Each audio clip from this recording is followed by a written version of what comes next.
કેવી રીતે થશે કળિયુગનો અંત અને કેવો હશે કળિયુગનો અંત?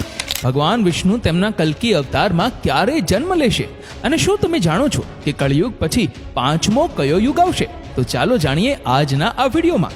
મિત્રો, પૌરાણિક ગ્રંથો અનુસાર કળિયુગને 4 યુગોમાં વહેંચવામાં આવે છે, જેમાં સૌથી વધુ શ્રાપિત અને સૌથી ખરાબ યુગ કળિયુગને માનવામાં આવે છે. અને મારે કદાચ એ કહેવાની જરૂર નથી કે કળિયુગની હાલત દિવસે ને દિવસે ખરાબ થતી જાય છે, પરંતુ કળિયુગ વિશે એવું ઘણું બધું છે જેનો ઉલ્લેખ આપણા પૌરાણિક શાસ્ત્રોમાં કરવામાં આવ્યો છે. કળિયુગનું આખું સત્ય શું છે તે અમે તમને જણાવીએ એ પહેલા ચાલો બીજા 3 યુગ વિશે થોડું જાણી લઈએ.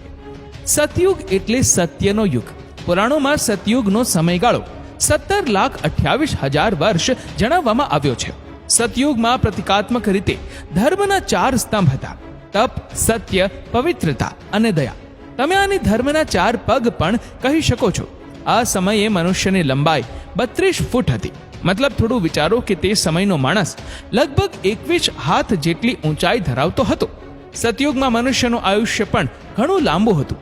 સતયુગમાં પૃથ્વી પર પાપનું પ્રમાણ 0 હતું, એટલે કે સતયુગના લોકોને પાપ શું છે તેની પણ ખબર નહોતી પડતી. તે સમયના લોકોમાં પુણ્યનું પ્રમાણ સૌથી વધારે હતું, એટલે કે સતયુગમાં જેટલા પણ લોકો હતા તે પુણ્યાત્મા અને સંપૂર્ણ સત્યના રસ્તા પર ચાલતા હતા. ત્રેતા યુગ કે પછી રજત યુગ. મિત્રો, સનાતન ધર્મનો બીજો યુગ ત્રેતા યુગ કહેવાય છે. આ યુગનો સમયકાળ 12,96,000 વર્ષનો હતો.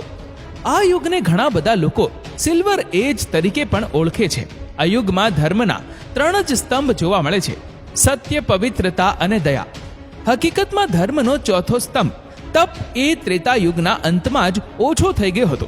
ત્રેતા યુગમાં માણસની લંબાઈ 21 ફૂટ એટલે કે લગભગ 14 હાથ જેટલી હતી. મિત્રો, ત્રેતા યુગ આવ્યો ત્યાં સુધીમાં સમાજ વર્ણોમાં વહેંચાઈ ગયો હતો અને તે સમાજમાં બ્રાહ્મણ, ક્ષત્રિય, વૈશ્ય અને શૂદ્ર વર્ણો અસ્તિત્વમાં આવ્યા હતા.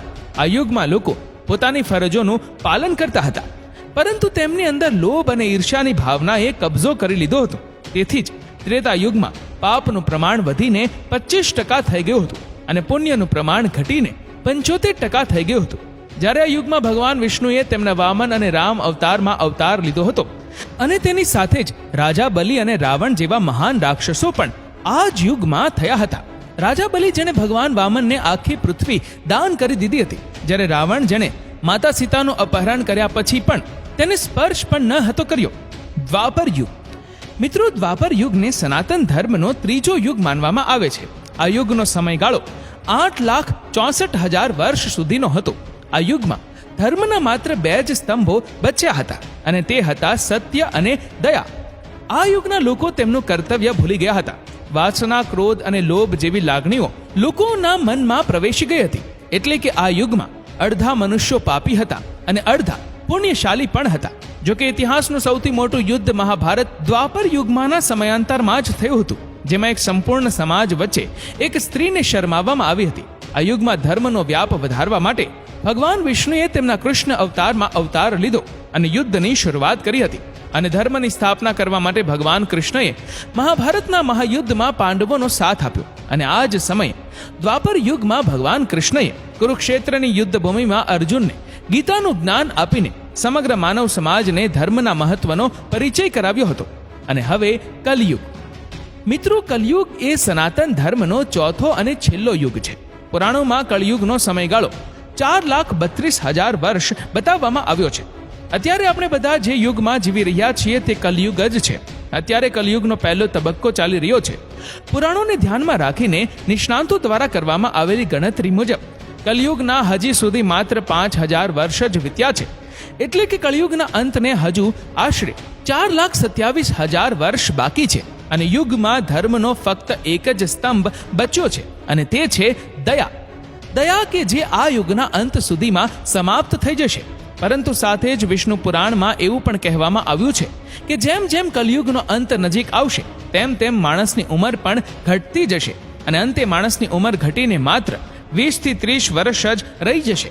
ત્યારે નાના બાળકો ગંભીર રોગોનો ભોગ બનશે અને નાની ઉંમરે બાળકોની આંખોમાં ચશ્મા અને માથે સફેદ વાળ હશે. દરેક વ્યક્તિ રોગથી પીડાતો હશે અને કલયુગમાં બાળકથી લઈને વૃદ્ધ સુધી દરેક ચિંતાઓથી ઘેરાયેલા હશે. કળિયુગના અંતમાં લગ્ન એક પ્રકારનો કરાર હશે અને જેની પાસે પૈસા હશે સ્ત્રીઓ તેને જ પતિ તરીકે સ્વીકારશે અને જે દહેજ આપશે તેમના જ ઘરમાં સ્ત્રીઓના લગ્ન કરવામાં આવશે. લોકો એકબીજા પ્રત્યે પ્રેમ અને આદરની ભાવના ગુમાવશે અને સંબંધો બગડશે. પતિ પત્ની એકબીજા પ્રત્યે વફાદાર નહીં રહે. વિશ્વાસ શું છે એ તો લોકો ભૂલી જ ગયા હશે. જે વ્યક્તિની પાસે વધારે પૈસા હશે તે વ્યક્તિ વધારે શક્તિશાળી માનવામાં આવશે. આવા લોકોને વિદ્વાન અને ધર્મનિષ્ઠ ગણવામાં આવશે અને આવા લોકોને જ સમાજમાં પૂજવામાં આવશે. મિત્રો, વર્તમાન સમયમાં પૃથ્વી પર જે રીતે અધર્મ અને પાપ વધી રહ્યા છે અને આપણી સામે જે પ્રકારના સંજોગો આવી રહ્યા છે તેના પર નજર કરીએ તો આ બધી ઘણી બાબતો સાચી જ લાગે છે. ધાર્મિક ગ્રંથો અનુસાર કલિયુગનો અંત આવવાના હશે ત્યારે પૃથ્વીના એક ભાગમાં લોકો પૂરના કારણે તણાતા હશે તો બીજા ભાગમાં લોકો દુષ્કાળ અને પ્રકોપનો સામનો કરતા હશે. જેમ જેમ કળિયુગનો અંત નજીક આવશે તેમ તેમ પૃથ્વી પરની બધી નદીઓ સુકાઈ જશે અને તમે બધા જોઈ જ રહ્યા છો કે કલિયુગમાં પદ્મા અને સરસ્વતી નદીઓ લુપ્ત થઈ ચૂકી છે. હવે માત્ર ગંગા નદી જ બાકી છે. જ્યારે કળિયુગમાં પાપની હદ વટી જશે, લોકોના હૃદયમાં ધર્મનું સ્થાન અધર્મ લઈ લેશે, ત્યારે ભગવાન વિષ્ણુ પૃથ્વી પરના દુષ્ટોનો નાશ કરવા માટે તેમના કલ્કી સ્વરૂપમાં અવતાર લેશે. ભગવાન વિષ્ણુનો આ કલ્કી અવતાર 64 કલાઓથી સજ્જ હશે.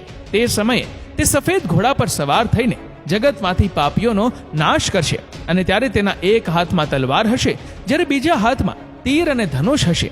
ધાર્મિક ગ્રંથો અનુસાર જેમ ત્રેતા યુગમાં ભગવાન કૃષ્ણ સ્વર્ગમાં પાછા ફર્યા પછી દ્વાપર યુગની શરૂઆત થઈ, તેમજ એવું માનવામાં આવે છે કે જ્યારે ભગવાન કલ્કી કળિયુગમાં પાપીઓને મારીને સ્વર્ગમાં પાછા ફરશે ત્યારે પૃથ્વી પર ભયંકર સર્વનાશ થશે અને સંપૂર્ણ જીવનનો અંત આવશે. પછી ફરી એકવાર એક નવો યુગ શરૂ થશે જે હશે સતયુગ.